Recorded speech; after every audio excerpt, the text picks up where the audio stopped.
sí me gustaría que por lo menos participen en el chat escribiendo sí, no sé, sí, todo claro, para no sentir que le hablo a una pantalla, por favor. Entonces, ustedes saben los estados financieros.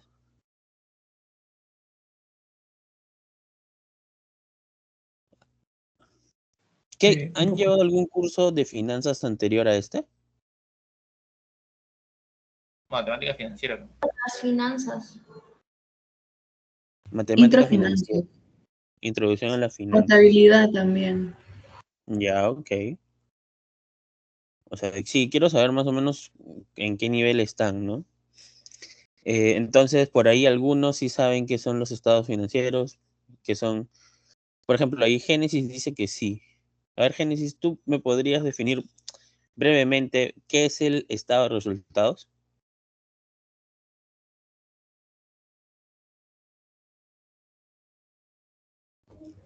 Sí, profe, o sea, o sea, es donde se ven las pérdidas o las empresas de la ganancia con los ingresos, los costos de venta, gastos operativos, utilidad operativa, utilidad neta, utilidad antes de impuestos, todo ese tipo de cosas. Y para saber cuánto es lo que realmente la empresa está ganando o perdiendo también. Ujú. Tal cual, perfecto, perfecto. ¿Y quién sabe qué es el estado perdón, el balance general, perdón?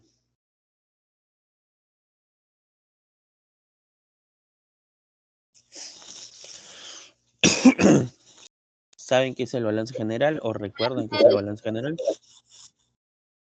General es en donde están los activos, los pasivos, el patrimonio y donde se puede ver, por así decirlo, la salud financiera de la empresa, donde activos es igual a pasivo más patrimonio. Correcto. Ujú. Muchas gracias, Lucero. Efectivamente. Bueno, en general, para ponernos en contexto y acá yo quiero compartir una pantalla para poder escribir. Mm,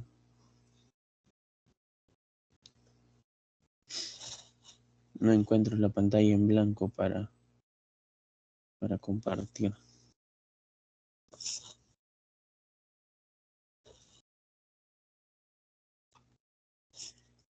Bueno, no importa. Vamos vamos a empezar un poco con el tema de estados financieros. De ahí, la próxima clase ya vamos a pasar a lo que es, por ahí lo que comentó Pierre, análisis vertical, análisis horizontal, que eso lo vamos a ver el sábado.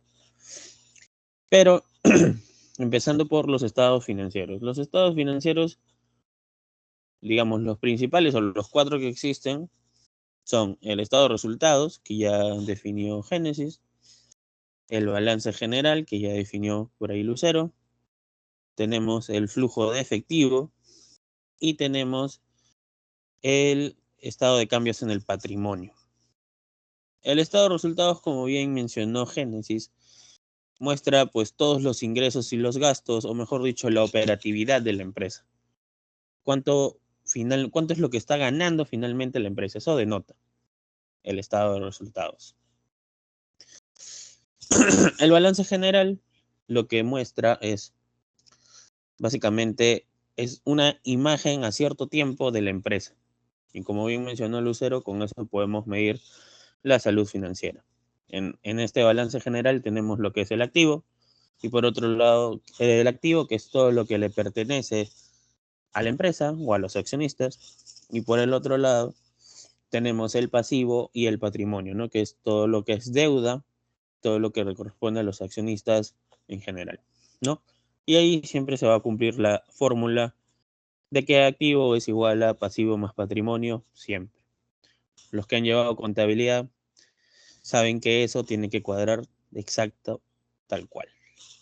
De ahí tenemos otros dos que no son, bueno, el flujo de efectivo, que habla simplemente y netamente de entradas y salidas de efectivo, como bien lo menciona su nombre. Y por otro lado, el estado de cambios en el patrimonio, que como bien dice su nombre, se refiere a todos los cambios que se generen en el lado del patrimonio. ¿Sí? Entonces, la base es eso. Tenemos 4 estados financieros y a partir de estos 4 estados financieros nosotros podemos empezar a hacer análisis. Ahora, la estructura de estos estados financieros, y eso sí me gustaría un poco mostrarles antes de empezar con los ejercicios. ¿Me pueden decir si ven mi pantalla?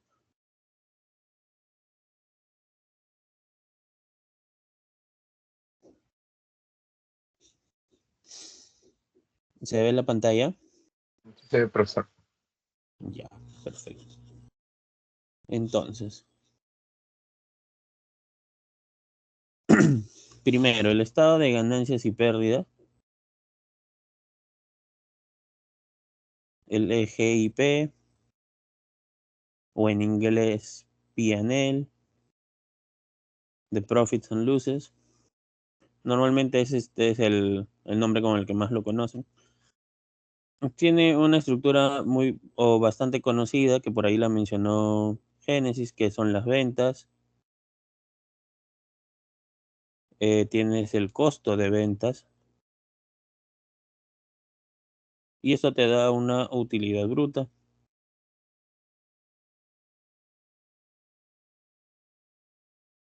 De ahí que sigue. Le vas a quitar los gastos. ¿Qué gastos? Los gastos de venta, los gastos administrativos. Y con eso tendrías la utilidad operativa. Luego vienen ya lo que son los gastos financieros.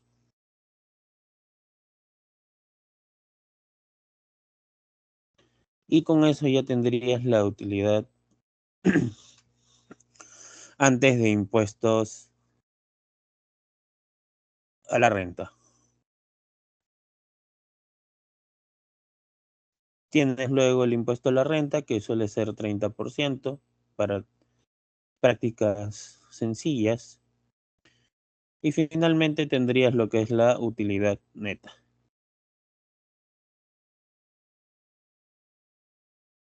De acuerdo, este es un estado de resultados bastante sencillo, bastante resumido. Lo que nosotros vamos a ver es un poco más allá de ello.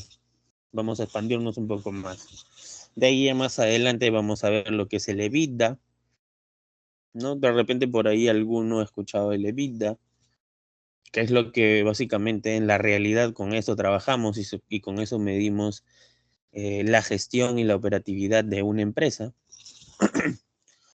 Y por el otro lado, luego del estado de ganancias y pérdidas, tenemos el balance general o el BG. No, el BG es muy sencillo, tenemos activo.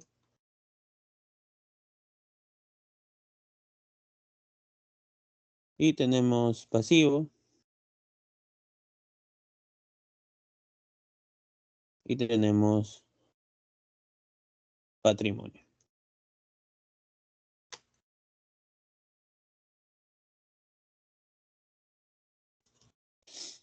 ¿De acuerdo? De ahí el activo tal vez se puede segregar en activo corriente, no corriente, que va a depender de la liquidez del activo, ¿no?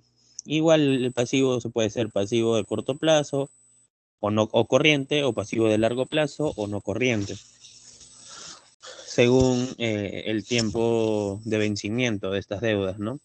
Normalmente el pasivo corriente es deuda que es menor a un año o hasta un año, y el pasivo no corriente es deudas que son superiores a un año. ¿De acuerdo? Entonces, eso es lo más básico. Habiéndoles dado esta introducción, vamos a empezar a resolver la práctica dirigida, que como les digo, es como que una pequeña intro a todo lo que vamos a ver. ¿Hasta ahí todo claro o alguien tiene alguna duda?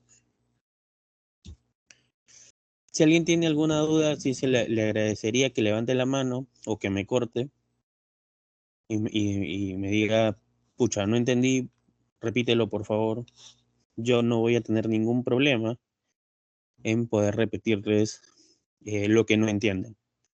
No tengan vergüenza, no tengan temor, acuérdense que están aquí para aprender y en caso se equivocan, es mejor equivocarse en la clase que en el examen. Así que si todo está claro, voy a proceder con la práctica dirigida. ¿De acuerdo? Entonces, ¿todo claro? O al menos en el Sí, chat. profesor. Sí les voy a agradecer que participen bastante.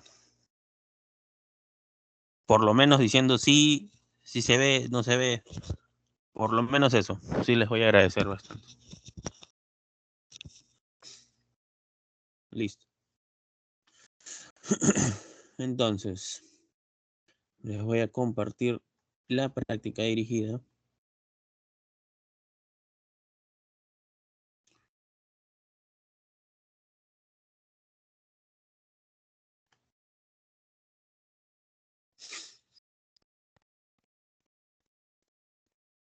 ¿Ahí lo ven? ¿Se ve bien ahí? Sí, se ve, profesor. Sí, profe, sí se Sí ve. se ve, profe. Ya, perfecto. Entonces, alguien que me ayude leyendo, por favor, el primer ejercicio.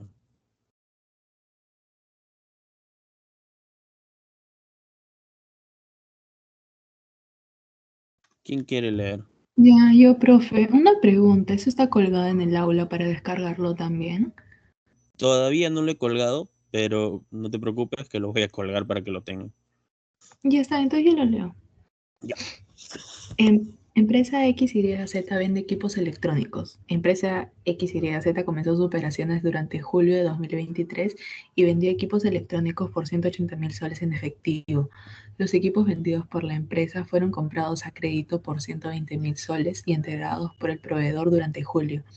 Los términos de crédito otorgados por el proveedor requerían que la empresa pagara los 120.000 soles en agosto por los equipos que recibió durante julio. Además de la compra y venta de equipos electrónicos, en julio, la empresa pagó 15.000 soles en efectivo por alquiler y 25.000 soles en salarios. Ujú. Gracias, Génesis. Parece un trabalenguas, ¿no?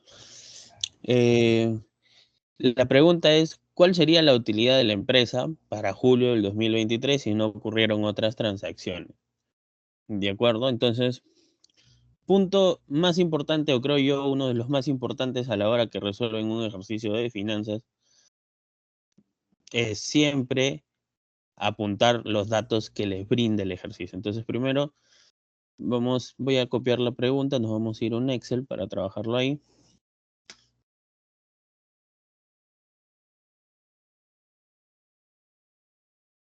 Entonces, voy a compartirles el Excel para poder verlo juntos. Entonces, como les digo, siempre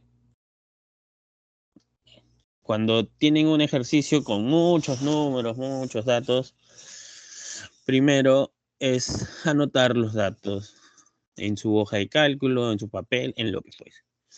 Entonces nos dice, esta empresa empieza operaciones en julio del 2023 y en julio del 2023, ¿qué hace? Venta de equipos por 180.000 soles. Listo. Los equipos vendidos por empresas X y Z fueron comprados a crédito. Ok, ese sería como que el costo de ventas y entregados por el proveedor durante julio. Los términos de crédito otorgados por el proveedor requerían que empresa X y Z pagara los 120.000 en agosto. Ok, pero el costo de ventas ya sabemos que es 120.000. Pero dicen que se paga todavía en agosto, o sea que tiene como que 30 días para poder pagarlo, ¿no? La empresa pagará 120.000 en agosto por los equipos que recibió durante julio. Además de la compra y venta de equipos electrónicos, en julio también se pagan 15.000 soles en efectivo por alquiler. O sea, también tienes alquiler, 15.000 soles. y paga salarios por 25.000. Estos dos son en efectivo. Entonces, ya tenemos los datos.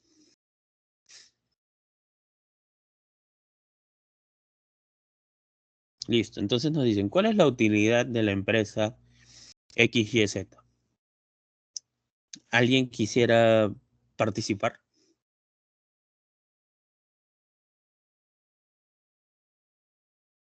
¿O alguien quisiera dar Sería la respuesta? 140.000. ¿Quién participó? Disculpen. Mikulski, 140.000. ¿Por qué? Bueno, ya. Ajá. Porque, bueno, lo que ha pagado es nada más alquiler y salarios. Como está pidiendo la utilidad de julio, todavía no está pagando los 120.000 del costo de ventas, porque va a pagarlo en agosto. Por eso es solo 180.000 menos los 40.000 que ya ha pagado. Ok. Mira, ahí hay algo que corregir. En principio nos están diciendo cuál es la utilidad de la empresa. Entonces, hay un principio que es el principio de devengado, que los gastos se realizan o se registran y bien se ejecuten, no necesariamente cuando se haya dado la salida de efectivo. Entonces tú, por ejemplo, tienes tu empresa y haces la venta de equipos y obviamente has gastado en estos equipos. No necesariamente has pagado por ellos, pero has realizado el gasto. ¿Dónde veríamos reflejado el gasto en agosto, como bien se menciona, en un flujo de efectivo? Recuerden que son dos cosas distintas. En este caso tendríamos que armar un mini estado de resultados y por otro lado podríamos observar el flujo de efectivo. En el flujo de efectivo, efectivamente, valga la redundancia, estos 120.000 saldrían por agosto. Pero en este caso no, porque solo estamos registrando lo que se ha gastado en el mes. Ojo, no necesariamente ha salido efectivo, pero se ha gastado, se ha hecho un gasto. Entonces, para hallar la utilidad del mes simplemente sería la venta menos el costo de venta, que es el costo de estos equipos, menos el alquiler y menos el salario. Y de esa forma hemos obtenido la utilidad, que sería la letra A. Recuerden, si nos hablan de utilidad de la empresa, se están refiriendo al estado de ganancias y pérdidas. Y este estado de ganancias y pérdidas lo que registra son todos los gastos, todos los ingresos que ha incurrido la empresa. Ojo, no necesariamente hablamos de salidas o ingresos en efectivo, sino de todo.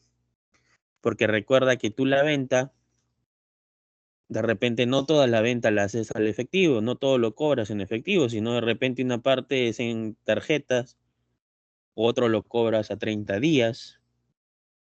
Esa diferencia ya la podemos ver en el flujo de efectivo, ¿de acuerdo? No sé si queda claro. Sí, queda claro, profesor. ¿De acuerdo? Vayamos al siguiente ejercicio, la siguiente pregunta, que ya solo la voy a copiar y la voy a pegar en el Excel.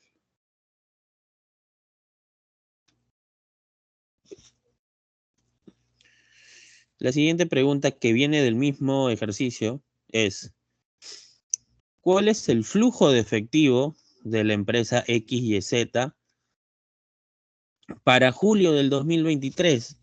En otras palabras, te está preguntando, oye, ¿con cuánto dinero, con cuánto cash me voy a quedar en julio del 2023? Entonces ahí vendría la respuesta que nos dijo su compañero hace un ratito. ¿Por qué? Porque efectivamente tenemos las ventas, porque todo lo cobró el efectivo, pero ojo, el costo de ventas no, porque el costo de ventas todavía, el costo todavía se va a pagar en agosto, entonces la única salida que hemos tenido son los alquileres y los salarios. Por lo tanto, las ventas menos el alquiler menos el salario nos da 140.000 de efectivo. Y listo.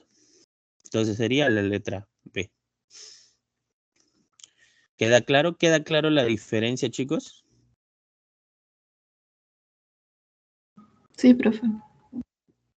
Bacán. Si es que voy muy, muy rápido, también me avisen. Y normal, puedo ir más lento. No tengan, como les digo, no tengan roche de decirme. No, sí está bien, profe. Ya, bacán. Entonces sigamos con el siguiente ejercicio. Ya solo lo voy a copiar y lo voy a pegar en el Excel. Nos dicen, perdón, en este va en el mismo, con el mismo enunciado. Nos dicen, si la empresa XYZ compra y vende exactamente la misma cantidad en agosto del 2023 que en julio y bajo los mismos términos, recibiendo efectivo por las ventas y realizando compras a crédito que vencerán en septiembre, ¿cuál será la utilidad y cuál será el flujo de efectivo de la empresa para el mes de agosto? Ok, nos están diciendo lo mismo, que esto que hemos visto en julio se repita para agosto. Entonces, si copiamos los mismos términos, pero vamos a agosto, van a haber otros ingresos por 180,000, otro costo de ventas, otra vez se va a pagar alquiler y también salarios. La utilidad, ¿cuál sería? La misma. Perdón.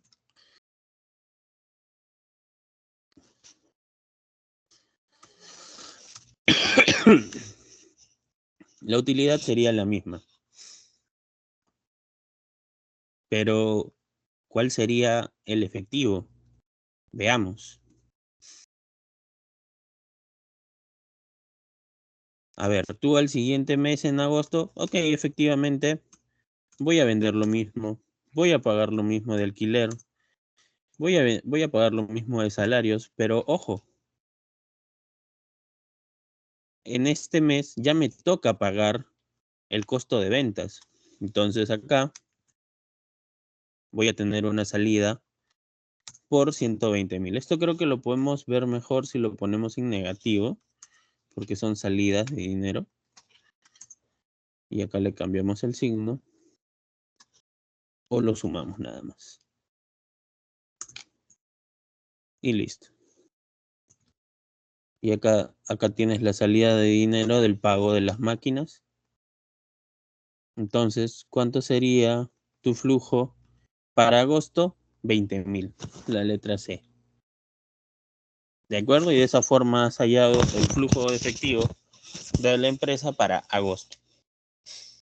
¿Todo claro hasta ahí?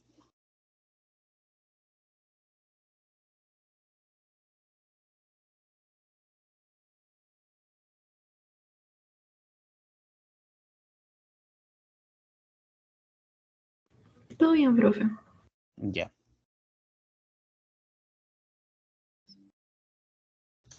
Vayamos con la siguiente pregunta, que es una pregunta más teórica.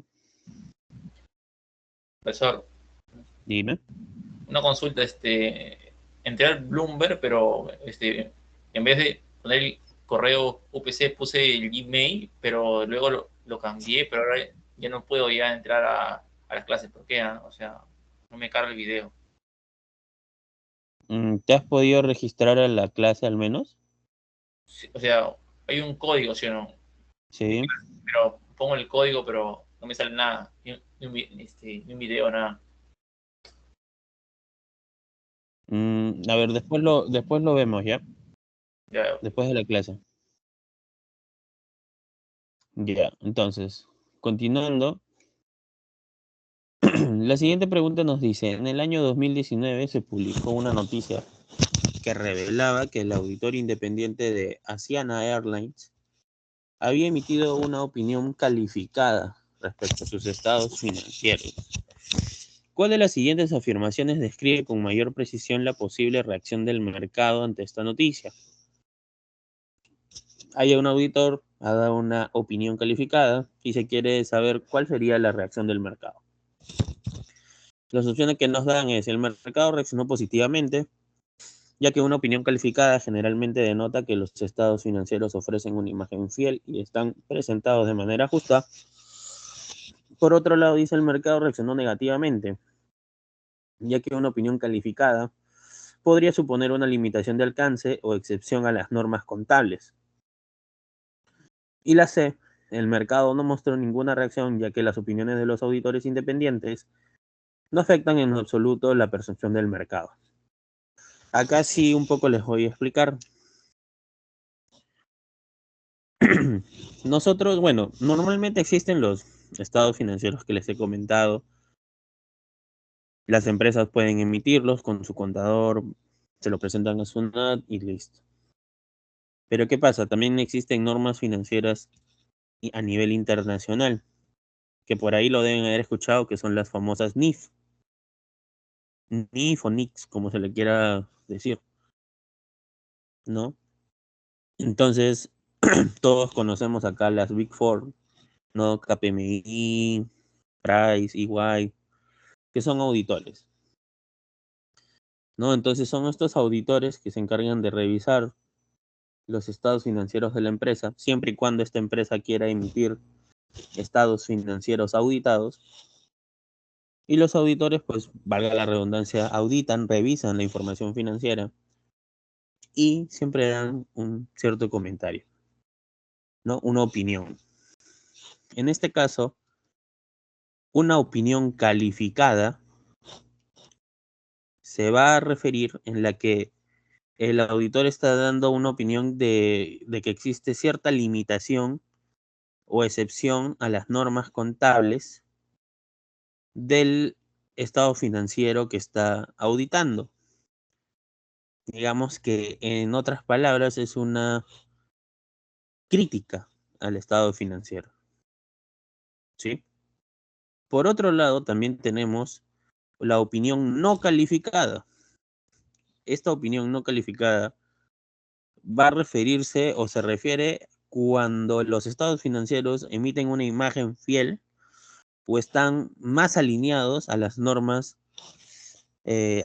contables o a las normas financieras internacionales.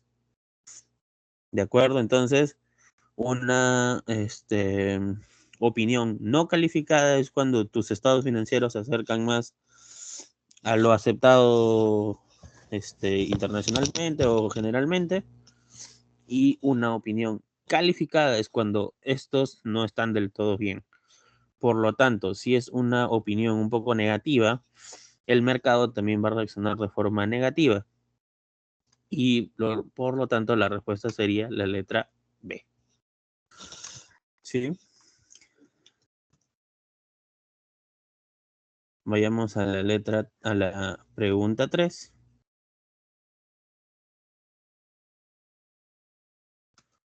Yo creo que esta sí ustedes la podrían responder. Para una empresa no financiera,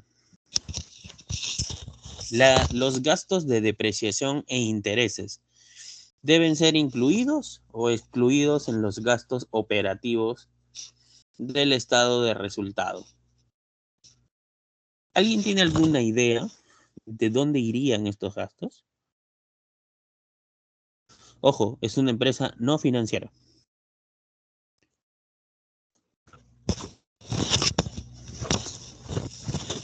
¿Alguien tiene alguna idea?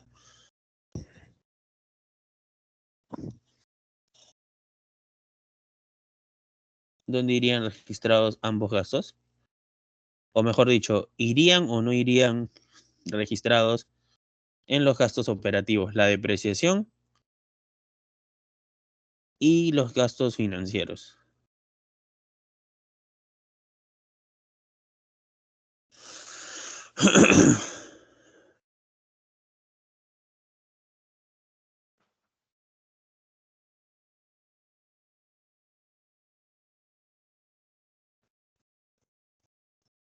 Profesor, eso va en el estado de situación financiera, si no me equivoco. No.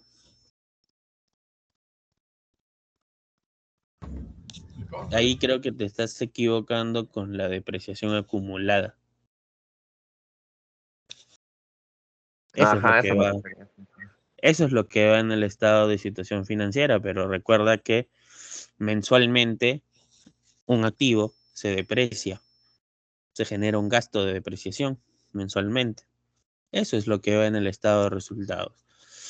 Y efectivamente se registran los gastos operativos, el gasto por depreciación. Digamos que es una máquina asignada, digamos que hablamos de una empresa de operaciones. Como nos dicen que es una empresa no financiera, hablemos que es una empresa dedicada a la manufactura y tiene una máquina que le sirve para producir. Entonces, esta máquina estaría asociado como gasto operativo, perdón, la depreciación de esta máquina iría como un gasto operativo o de operaciones. Ahora, ya que es una empresa no financiera y como les había comentado al inicio, los gastos financieros van todavía después de los gastos operativos y van registrados como gastos financieros en el estado de resultados. Tienen un apartado aparte. Por lo tanto, estarían excluidos de los gastos operativos. Entonces, la respuesta sería la letra B. La depreciación va incluida en los gastos operativos y los gastos por intereses excluidas de los gastos operativos. Vayamos al ejercicio número 4.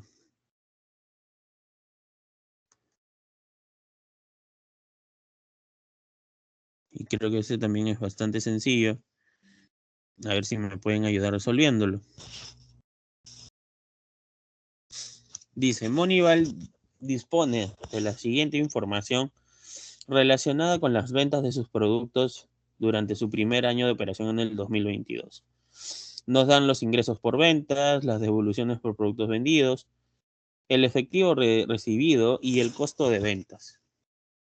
Según el principio de devengado, ¿a cuánto ascenderán las ventas netas de Monival?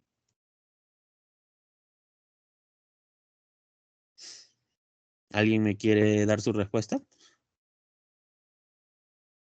Está bien sencillo el ejercicio.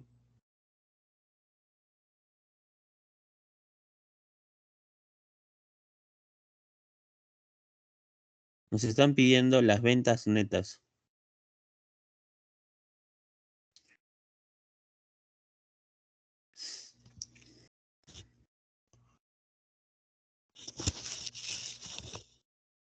Sería 900.000. ¿Cuánto, perdón? 900.000. ¿Y qué has restado? La devolución de productos vendidos de 100.000. Así es, correcto. La venta neta, tan simple, es el ingreso por ventas menos las devoluciones. Listo. Entonces, en este caso sería 1.000.000 menos 100.000. 900.000 la letra B. Es nada más que eso. Como dice Pierre, por devengado el efectivo recibido es irrelevante. Exacto. O sea, si hablamos del principio de devengado, el efectivo, digamos, como que no nos importa mucho en el análisis. Vayamos a ver la letra, perdón, el número 5, el ejercicio 5.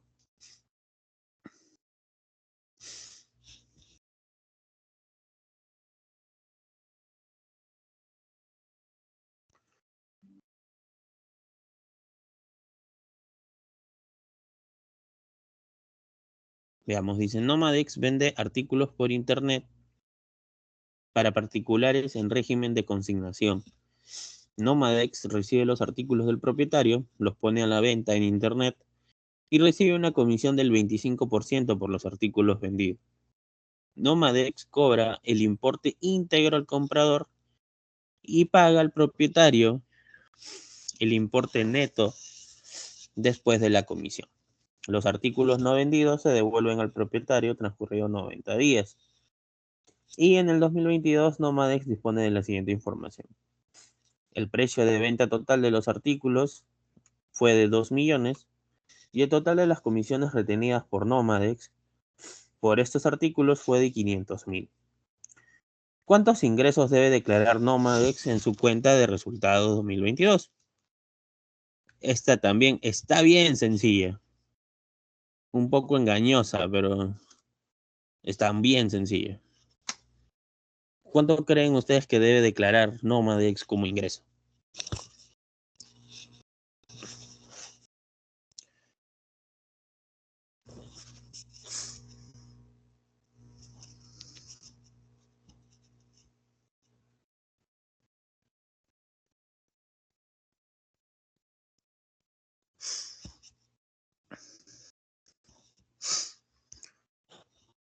A ver, ¿alguien se anima a dar la respuesta?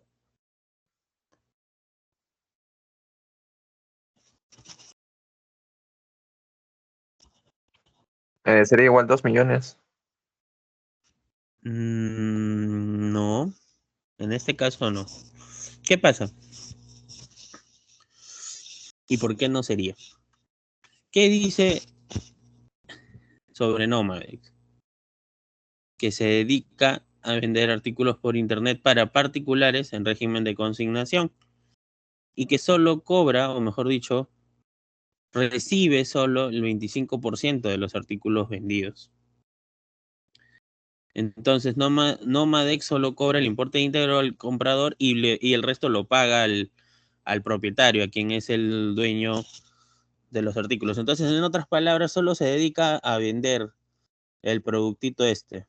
O sea, si el producto vale 10, lo va a vender a 10, pero le va a decir al propietario, oye, por si acaso de esos 10, 2,50 soles me tocan a mí.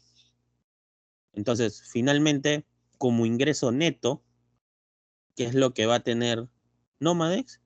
Pues solo 500.000, que son las comisiones que ha retenido por la venta de estos artículos. Entonces, la respuesta en este caso sería 500.000. Porque esos productos, esos artículos, no le pertenecen a Nomadex, simplemente hace la intermediación para venderlo. Nada más. Por lo que finalmente se declara las comisiones, 500.000. Vayamos a ver el ejercicio 6.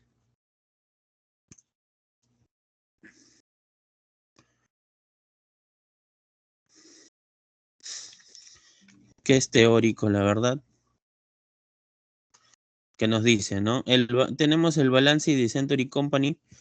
Nos dice que tiene activo corriente, activo no corriente, obviamente el total de activo, pasivo corriente, pasivo no corriente, total de pasivo, y tenemos el patrimonio. La pregunta nos dice, ¿el formato que mejor describe este balance general es? Un balance general clasificado, un balance general basado en liquidez, un balance general basado en cuentas. En este caso, el que mejor describe es la letra A, un balance general clasificado. ¿Por qué? Porque simplemente lo que está haciendo es separando el activo lo está separando en activo corriente, activo no corriente, pasivo no corriente. Por ejemplo, ¿cuál sería un balance general basado en liquidez? Cuando veamos las líneas o las cuentas ordenadas en función a su liquidez. Por ejemplo, primero iría la más líquida, que sería efectivo, de ahí de repente seguirían los inventarios y así seguiríamos con las cuentas. Un balance general basado en cuentas, pues es lo que dice, separado por cuentas, pero no necesariamente separado por su vencimiento o por su naturaleza, si es corriente o no corriente. ¿De acuerdo?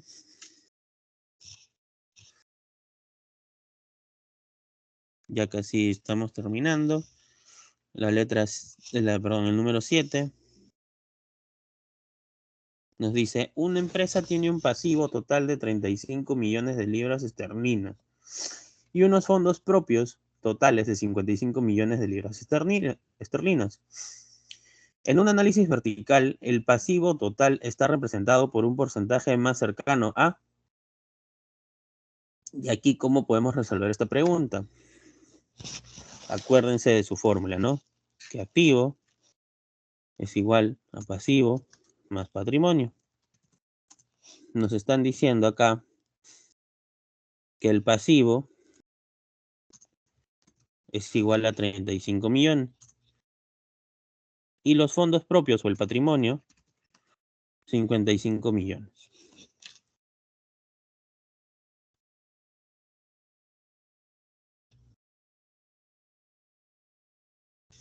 Entonces, dado que la fórmula es pasivo más patrimonio, simplemente tendríamos que hallar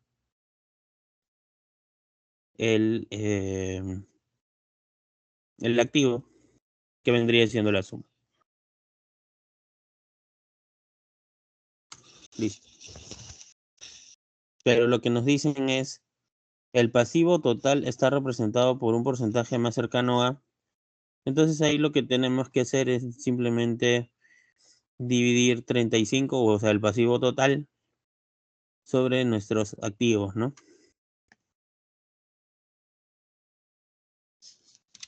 35 entre 90. Y en ese caso sería 39%. La letra B. Esto ya viene un poco, se asemeja más a lo que vamos a ver con ratios financieros. Bastante vamos a ver de esto. Hasta el cansancio, creo yo. Y finalmente, una última preguntita. La número 8. Que nos dice lo siguiente. Usando la información a continuación, calcula el patrimonio total de la empresa ABC. Nos dan efectivo, inventario, propiedad, pasivos corrientes, deuda a largo plazo. Entonces, muy sencillo, vamos a armar un balance general. Activo, pasivo y patrimonio, que es lo que nos piden hallar. En el activo va el efectivo, va el inventario, propiedad, planta y equipo.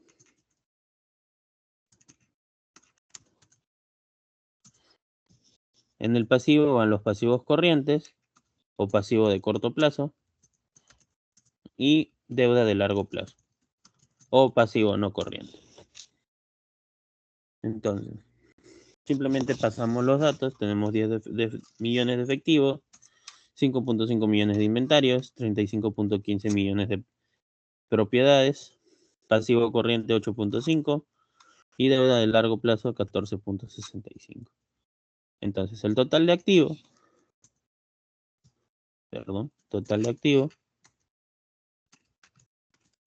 es la suma de todo. Vale. Tu pasivo, ¿cuánto suma? 23.15. Siempre recuerden que pasivo más patrimonio es igual al activo. Por lo tanto, el patrimonio, ¿cuánto tendría que ser? La resta. 50.65 menos 23.15. Por lo tanto, tu patrimonio vale 27.5 millones. Y ya está. Haces tu validación. Total de pasivo más patrimonio, que es la suma de esto más esto. Y listo. Y listo. Y ya está.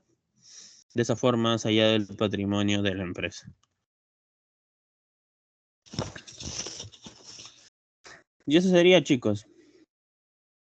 No sé si les ha quedado claro.